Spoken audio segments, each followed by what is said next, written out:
Now you talk about terror. I've been terrorized all my day. All my day.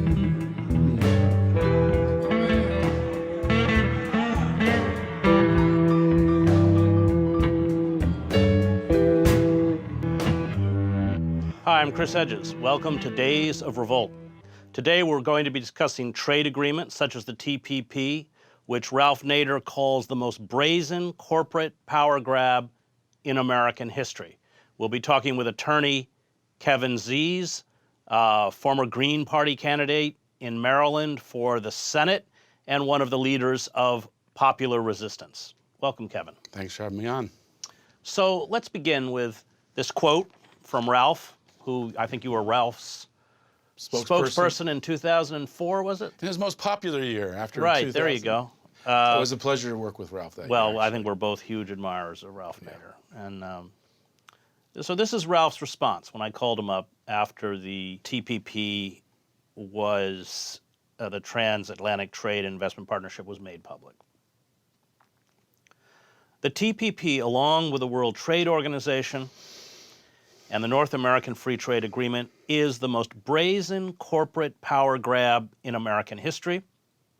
It allows corporations to bypass our three branches of government, to impose enforceable sanctions by secret tribunals.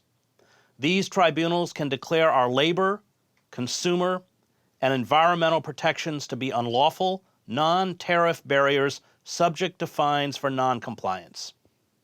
The TPP establishes a transnational, autocratic system of enforceable governance in defiance of our domestic laws. And let's begin by talking or clarifying that this is part of a triad of agreements. That's right. And then maybe you can respond to Ralph's. Sure. Yeah.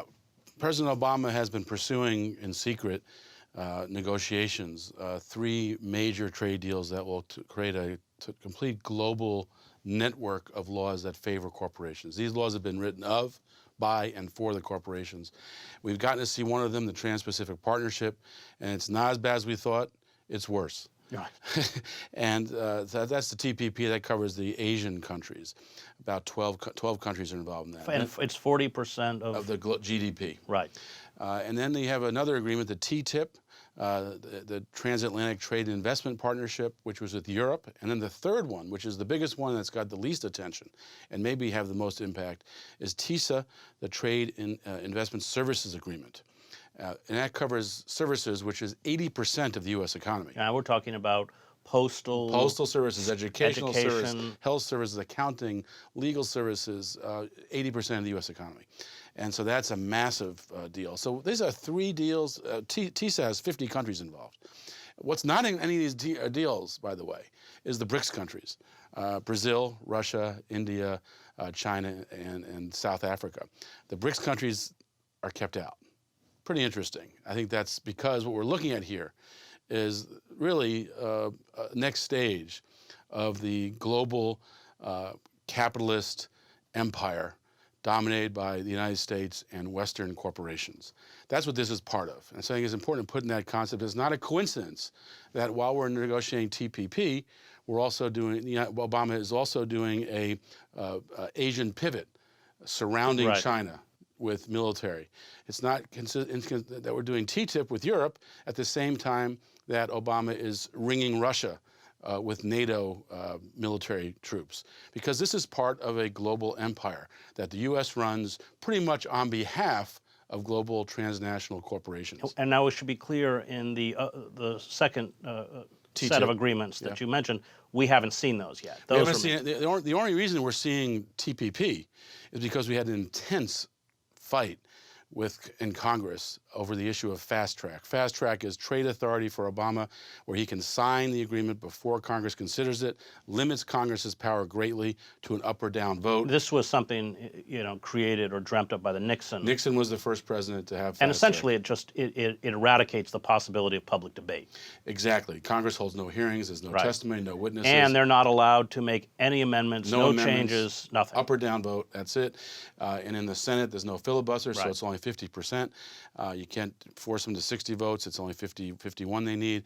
And so it's a very restricted Congress. And all these agreements, by the way, as Ralph mentions in that quote, greatly restrict each branch of government, and Congress is really... Well, let's talk a little bit about how they do that, this kind of, part of this kind of creeping coup d'etat, corporate coup d'etat that's taken place. I just want to say one more thing about this coup d'etat. This is just one aspect of it. We're seeing the corporate power grow in the United States with Citizens United and the buying of elections and all that corruption. But we're also out of places like the World Economic Forum. They've come out with a working group called that's redesigning, the Global Redesign Initiative. That's redesigning the way governance works to minimize the nation state and maximize transnational corporate. They want the UN to become a hybrid government and corporate body. So that's what the World Economic Forum is working on as this is all going on too. So this is a big, big fight about where we go. This is the epic struggle of our times. Corporate power versus people power. Now, the way that what Ralph was talking about in that quote was one aspect of this, which is the trade tribunal system, which already exists, but this is expanded. For the first time, for example, financial services can use the trade tribunals to overrule legislation to regulate the big banks. Now, these trade tribunals, they're three-person tribunals. They're made up of corporate, lawyers. One of the things I think I was speaking with you that you told me is that if you're a citizen or advocacy group, you're excluded from even going to these. Yeah, in our federal court system, which is the third branch of government that Ralph's favorite branch, I think. He just opened a museum. Right, a tort museum. In his hometown, a wonky tort museum, which is a great museum. People should go to Winstead to see it, by the way. But anyway, it undermines it. In our federal court system, an individual can sue a corporation. They can find a lawyer who takes it on retainer. They only get paid if they win. You get a jury of your peers to decide it. It's that's a real court system. Right. It has lots of weaknesses that need to be improved on. They've been cutting back on it as much as they could with so-called tort reform, as Ralph calls tort deform. So it's getting weaker, but it's still an important branch of government. This overrules that. Our courts cannot review what a trade tribunal does. The trade tribunal judges are three corporate lawyers who can also represent corporations in other cases.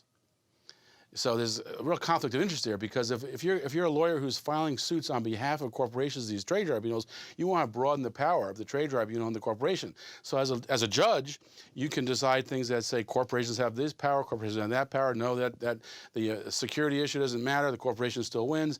They can create legal fictions. So give me some examples of how this trumps domestic law, how it would potentially. In fact, what's really interesting about it is we saw it during the fast track debate, when President Obama was saying this does not affect legislation. During the fast track debate, the World Trade Organization was ruling on a case from Mexico and Canada against the United States on labeling of meats and country of origin labeling. So we knew where our meat came from at every stage of the process. And the World Trade Organization says, you're going to lose that, you got to repeal that law or you're going to face fines. During the fast track debate, they repealed COOL. And Obama signed it while he's saying it doesn't affect legislation. Right happening at the same time. It's just like mind-boggling that they could say one thing and be doing the exact opposite. So that means that the Trade Tribunal decided U.S. law, a very popular U.S. law. People want to know where their food comes from. And that law was repealed during the fast-track debate. Okay, let's talk about how this is going to affect workers, wages, unions, all of those mechanisms by which we are protected from the abuses of corporate power. Well, one thing that's very lucky about the fast-track fight we had, we actually get to see the Trans-Pacific Partnership. They actually planned to keep it secret for 4 years after it passed. After it was implemented. 4 years. A 5,400 and almost 6,000 page document of intricate changes of all aspects of our law, really. Because we fought so hard in fast track, they had to compromise and agree to release it for 90 days before Congress considered it. So we're in that process now of reviewing it, and people are starting to see what's in it. So I can answer your question actually based on what's in the document, and also based on reactions by economists and others. You asked about wages and labor. Well, the research shows that 90% of Americans will have their wages go down only the top % will see an increase in wages. And explain why. Because we're in a race to the bottom. One of the provisions of the TPP that we didn't really know about until we saw the published document was an immigration provision. Unlimited immigration for businesses. In other words, we have phone companies that are certain, we can't, let's say only 5 phone companies are allowed. Mexico can come in with a phone company and compete. There's no restriction. And they can bring their employees with them and pay them Mexican wages. How does a U.S. phone company compete with that? Right. And that's just not for phone companies. That's just one example. So, if the United States doesn't allow companies to come in like that, they can take them to the trade tribunal and force them to. Right. We're losing control of our sovereignty. We're losing control of our economy. We're losing control of our democracy.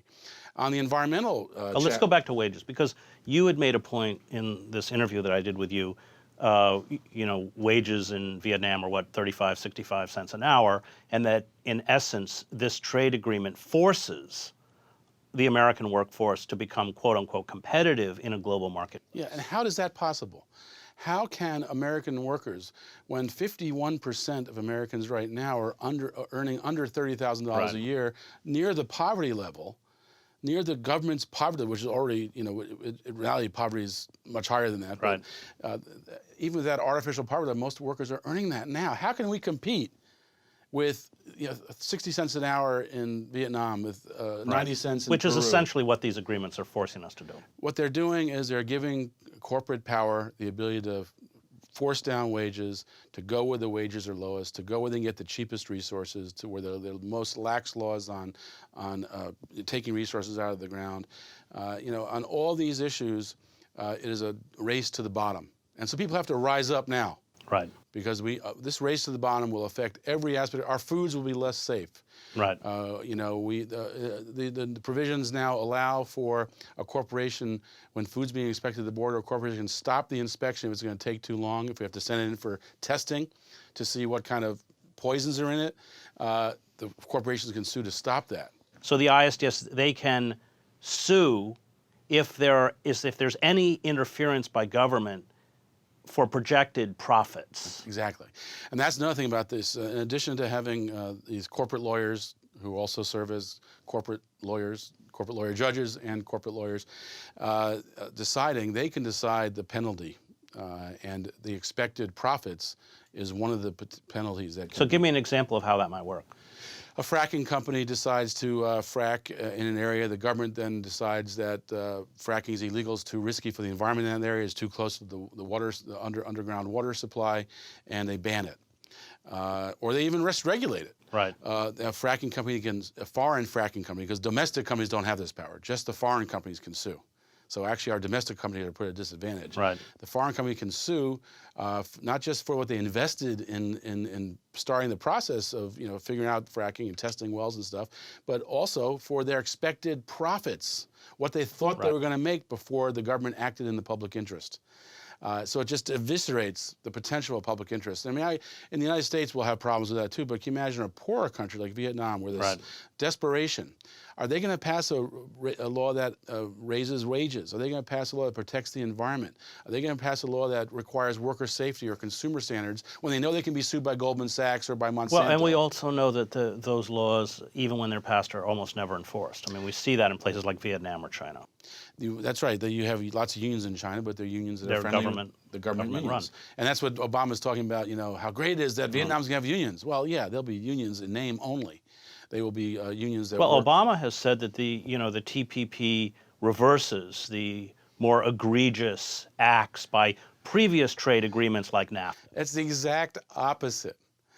In 2007, because of public pressure, the Bush administration agreed to a number of environmental standards, for example.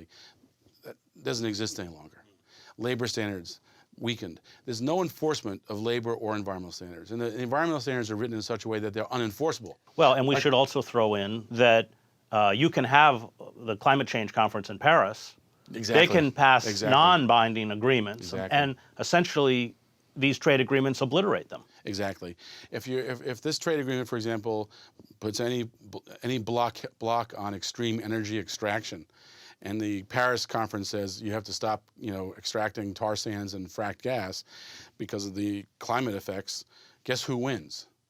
The TPP wins, the TTIP wins, TISA wins, the trade agreements that become law, and they become essentially treaty-like law, which surpasses every other law. So I'm going to talk about TISA, but first let's talk about pharmaceuticals, because that's a big issue. That's a very interesting issue.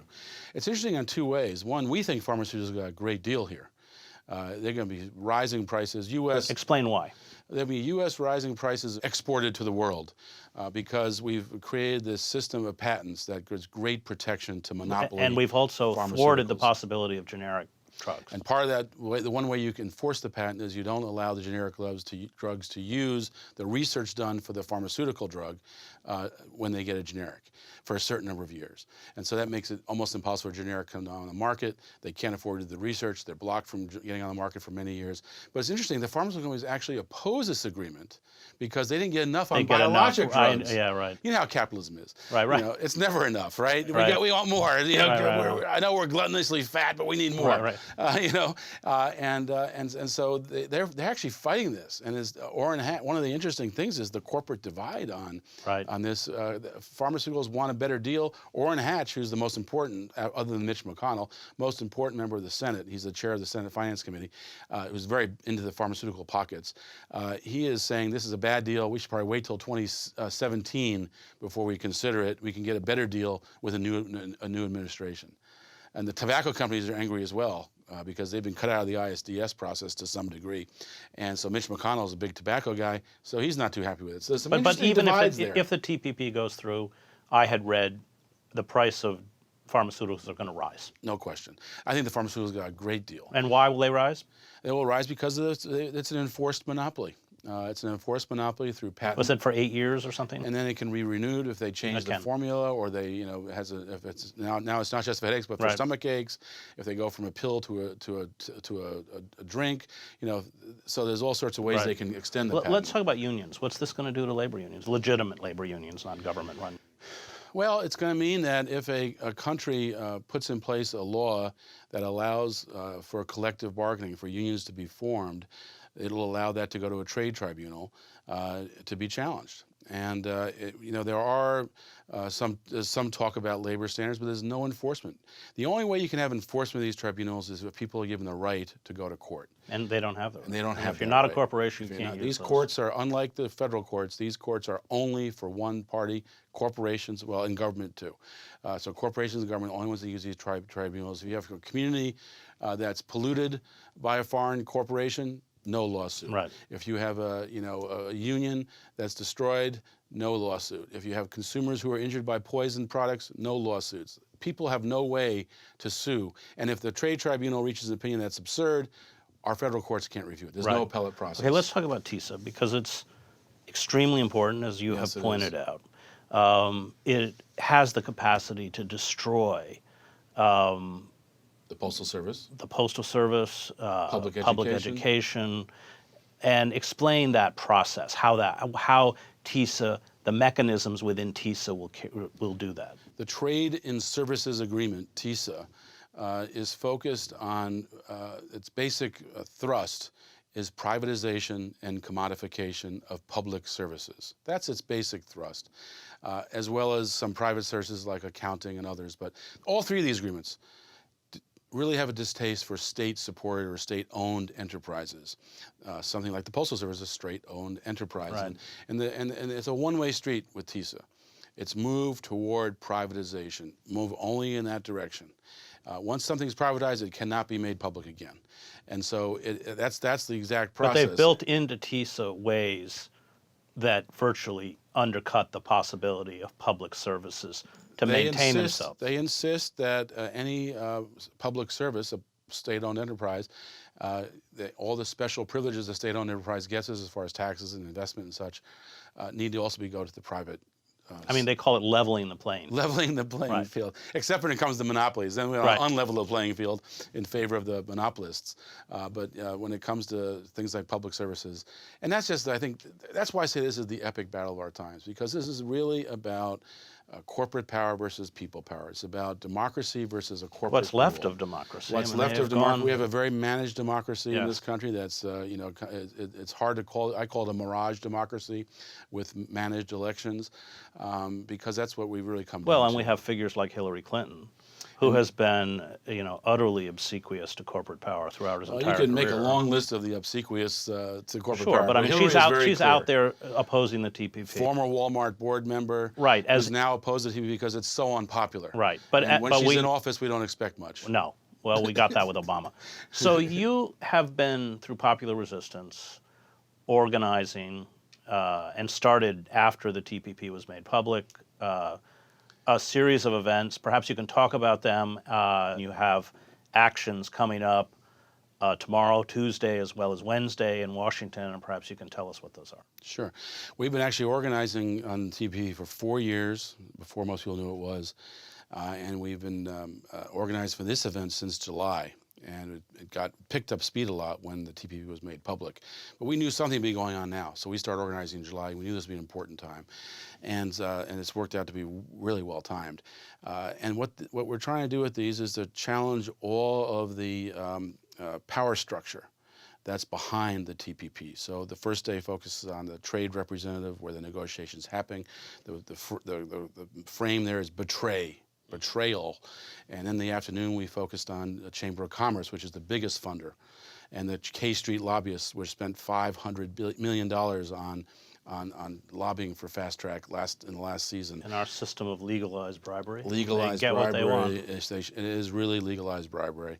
And then on Tuesday, we're going to be focusing on the international aspect by going up Embassy Row, which is Massachusetts Avenue. We'll start at DuPont Circle and go up Embassy Road and stopping at each of the embassies of the countries that are involved in the TPP and giving a narrative of why it's bad for that country.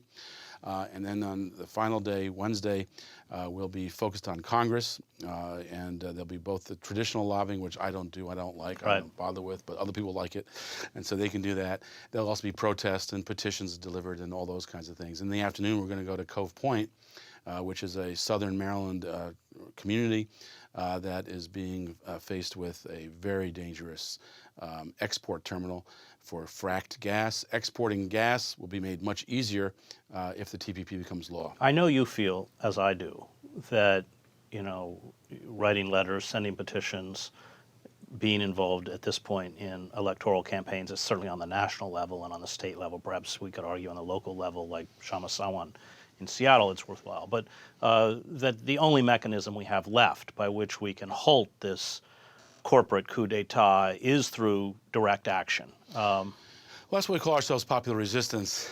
We believe that resistance is essential, that you have to stop, and that means put your body on the line and stand up against this corporate power grab. I do disagree with you a little bit on elections, because I think every movement in U.S. history has really had two parts to it. One part is the mass movement, the resistance, et cetera. The other part is their own independent political vehicle, which is the political party. Even the women, when they were fighting for the right to vote in the teens of last century, had their own political party. They couldn't vote, but they had their own political party. Right. And they shamed the Democrats, and they worked with others, socialists and others, who were able to vote and fight the Democrats. You saw it in the abolition era. There was both the abolition movement, and when the abolition parties got involved, that's when they started to regain, make some progress. I think it's a combination of both. Recognizing that you're not going to win. Right. No, I agree. I agree with you in that sense, Yes. that you need a political expression. Right. And I should clarify that what I meant was this notion that somehow if we just do petitions and elections, we elect Bernie Sanders. Exactly right. Yeah, that's not going to work. Yeah, I agree with you on that. The election system is a sham at this point, but we still need to use it to get our message out and show that it's a sham. I think many Bernie Sanders fans will see that as the election progresses. The Democratic primary process is anti-democratic. It's rigged. Right, of course. And they have several methods in place that they've successfully stopped every insurgent. The superdelegates, already former President Clinton, Bill Clinton, has been going around gathering superdelegates for Hillary. He's got enough to equal 10 states' votes. So they're doing fine on the superdelegates. And that gives someone like Sanders, an insurgent, an impossibility. Right. He's 20% behind, even without the first vote happening. So it's a real fake primary system, and Sanders was crazy to think he could actually win it. Well, and the tragedy is that he lends credibility to it. And that's the big problem. This is all, movements have to challenge the power structure. Right. Our goal is to weaken the power structure so we can move forward. And a key part of the power structure is the fake election system, is the corporate Democratic Party that's funded by Wall Street. And rather than lending credence to the Democratic Party of Wall Street, it's more important to challenge it. And you don't do that from the inside. No. The inside's rigged, you do it from the outside. And unfortunately, Sanders, who's a lifelong independent at a time when 50% of Americans say they're independents, he chose to go into the Democrat. He's a lifelong Democrat. Well, labeled independent. Labeled independent, I should say. Thank you very much, Kevin. Thank you very much. Yeah. And thank you for watching Days of Revolt.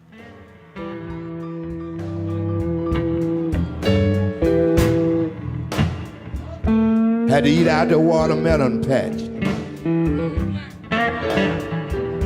And you know they put me in a shack